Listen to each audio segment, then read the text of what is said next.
To continue where some of this conversation is going into artist development and audience building, what do jump in, anybody, what do you think the most important long-term investment an artist can make right now? Is it branding? Is it content? The audience building?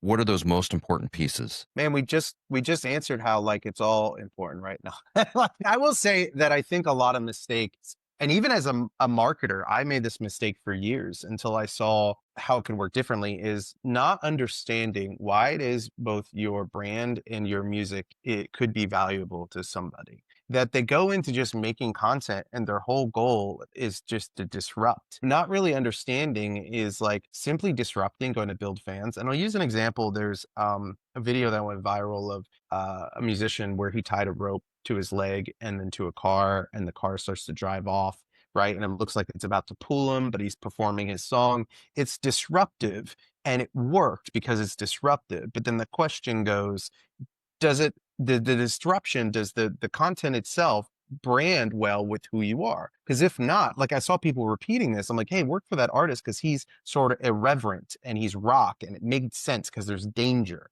and danger is a value of his brand. But now you have a country artist who has none of that, who's doing the same thing. It's not going to connect with the right audience that you want. And so I think sitting down and understanding, like, why would somebody hit play on my music? Is it because they're feeling cathartic? Is it because they need to release or self-expression, or they need to work out? What are those reasons? And build around, figure that out first before you start establishing content and doing all this other stuff. Yeah, I think also like a lot of direct to fan channels. So people really forget about email lists. But man, is it important to have an email list and to grow an email list, because those are people that you could keep hitting up every time you have a new piece of merch, every time you have a release, and they will grow with you throughout the years. And we kind of talked about Spotify and maybe not being able to control that versus what you can control. So you can control how you message these people.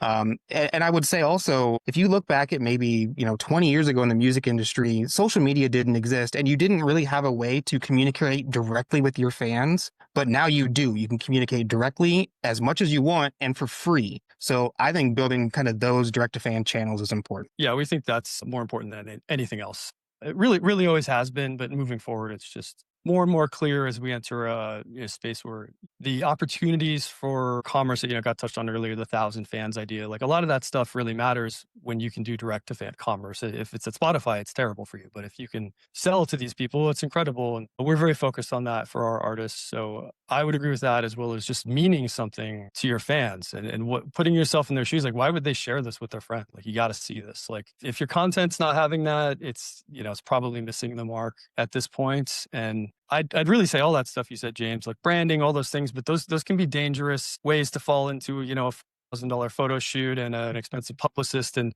you now have no core message, right? This really shouldn't cost money. It should cost time, and it should cost anxiety and worry, but it shouldn't be costing you a lot of money in the early days. It's more about an idea than anything fancy. Do you think it's then having a reason and having a purpose? Meaning, don't just put something out on socials because you need to or because it's expected of you, but really like have a reason, kind of tell your story, get that out there? We think that helps. I mean, like political motivated artists do well for a reason like this. It kind of defines things. It doesn't have to be. We've had artists where their theme is no theme. It's just fun. We like being in a band, and they can make that work. It doesn't have to be something heavy, but I just think the idea that you're kind of an anonymous band playing an anonymous music right now is like, we have, AI for that and other things.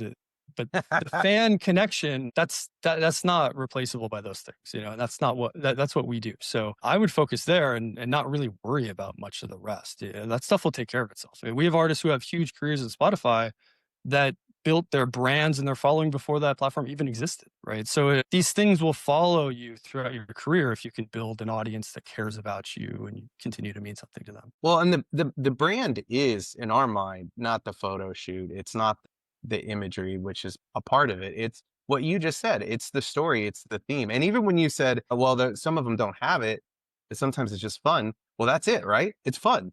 That is also, and so if you look deep at your music, there is something there. You don't have to be a heavy artist or political. Like some stuff, like you guys have that one artist, what's his name? X2. He's very TX2. Yeah. TX2. Oh my God. A lot of artists look at him and they go, his messaging is fantastic. because it Yeah. connects directly to his, and a lot of artists are like, that's the only way to grab attention. And certainly political stuff grabs attention right now.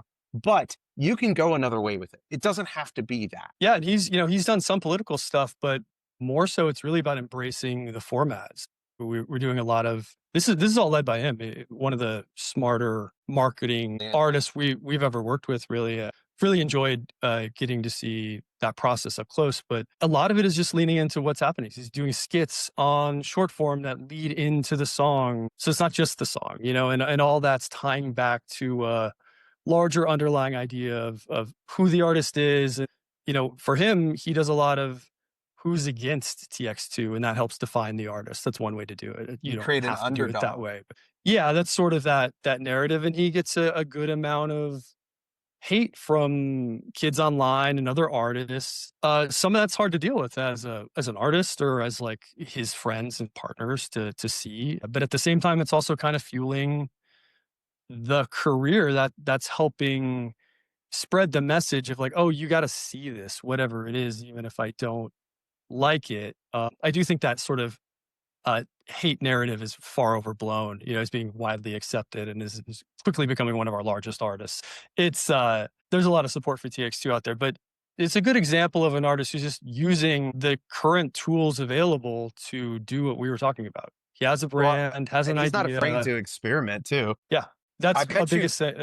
He's not Well, I was afraid. gonna He's willing to get some shit. I'm sure there's like a trail of failed ideas before he started landing things too. And I think that artists like that are winning not because they found something that really works for them. Well, that is why, but it's the trail of failed content and branding experiences along the way where they looked at it and said, maybe it's this, and they tried it and it didn't work. And so many artists are afraid to fail that they don't establish that value. That's sort of been a hard shift for us coming out of the traditional label space where you did kind of have an element of at least imagined control over things. And you're only putting out so many singles, especially like maybe 10 plus years ago. To now, our artists and team are needing to get comfortable with a song did great. And then another song came out and like didn't really get a lot of attention for whatever reason. And then keep moving forward and not putting too much stock into that and like continuing to take shots along the larger path. So that's been our experience. I don't know what else you guys have seen. Yeah, I think that you guys are really touching on something that I think about a lot of, branding is basically a through line between you as an artist, but also your music. I think about like one of our artists, Armnhmr, produce melodic bass, which is kind of that, very epic cinematic feeling, but very emotional dance music subgenre. They only have, I think right now, like 350,000 monthly listeners, but they portray in their branding something so much more epic. And I think so much of that comes from they have a large contingency of that fan base that is just so rabidly loyal. And so it's like this big festival type of feel to all of their branding because of just the raw emotion that comes from their music and that really, really loyal contingency that kind of plays off a lot of the classic Blur sort of feel of that genre. It's so in my eyes, it's finding that through line, but then also having faith in that